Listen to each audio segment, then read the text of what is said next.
Hey everyone, Mars Jake8 here, and I know this is my first Shovel Knight video posted. I think I posted my other one on my gaming channel, but if you guys have seen that one, no, this isn't repeated footage. Basically, what happened was I changed the hard drive for my PlayStation 4, I upgraded it, and I forgot to back up my Shovel Knight progress. So when I went back on to play to get some footage, my save file was no longer on it. So I'm going to have to go back all the way through this game again and complete all the levels again. Which, you know, it's an enjoyable game, so it won't be that big of a deal, but it's a little bit of a nuisance. Anyways, that's not really what I wanted to talk about today. What I wanted to talk about is A Day to Remember. And preferably their new single, Paranoia. You haven't known, A Day to Remember just dropped their new single, Paranoia, earlier this week. And during an interview with Jeremy McKinnon about the new single and the possibility of a new album, he was pretty persistent that this song was more of a one-off single.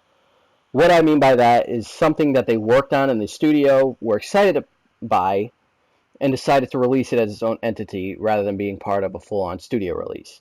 You will usually see this with cover songs, unreleased tracks, and festive music like Christmas songs, unless your name is August Burns Red.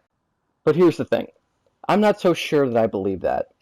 I've been doing this music news thing for 5 years now, and while I can't say that I'm a professional and I know everything that there is to know about doing this, I can say that I have a pretty good feeling that they are either well underway with working on a new album or getting close to finishing one. Let me explain. First off, while they have been relatively quiet on new material, we have gotten hints here and there that they have been casually working on new stuff. Most albums released these days go through a 2 to 6 year life cycle before the band starts putting out anything new or hyping up new stuff. Anytime after that, and people begin to lose interest and start to assume that the band is done making music and is either going to be sticking to touring or just eventually go on hiatus altogether.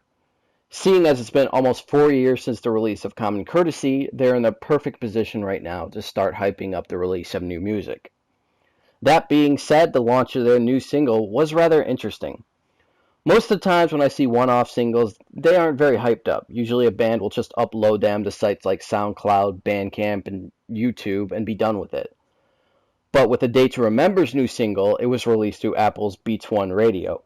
Secondly, like 2 days later, they dropped a music video for it. These are all clear signs that this wasn't something they had just finished up and released. No, they had taken time with this to get all of that set up, which is pretty odd for a track they said isn't a confirmation of a new album or new music. Now, I could be totally wrong, and this may just in fact be a song they wanted to release for fun, or it could be something to hold over fans for a bit while they possibly work on this new album. Either way, to me, it just feels like they went a bit out of their way to make sure this track was pretty hyped up with the music video and the Beats One radio release of it. It just seems like they're getting ready to make a move. So I wouldn't be surprised if A Day to Remember announces that they are going to be releasing a new album this year. What do you guys think about it? Leave your comments down below. If you enjoyed the video, leave a like. As always, hope you guys enjoyed. Mars out.